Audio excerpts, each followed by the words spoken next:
One of the most popular questions that I get asked here in the garden centre is how to care for a plant in its first year, Brian. Well, I suppose the first part of that whole process is how to plant. Depot it very simply.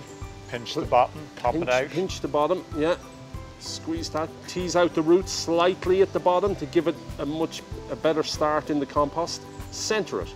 I would give people the general rule of thumb that 1 thumbnail's depth below the surface is where you fill it up.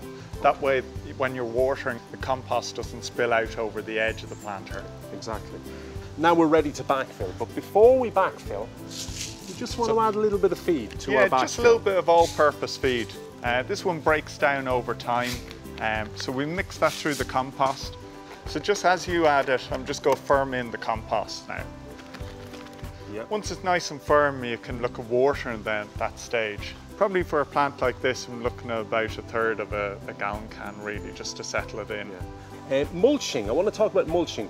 Very important. Yeah. Controls the temperature of the root zone of the plant, adds nutrients as it breaks down, and also looks very well. And then keep an eye as your plant is establishing itself.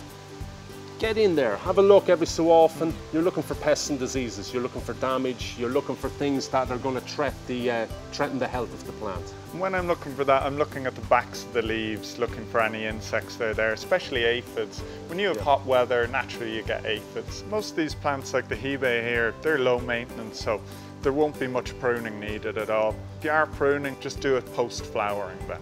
Absolutely.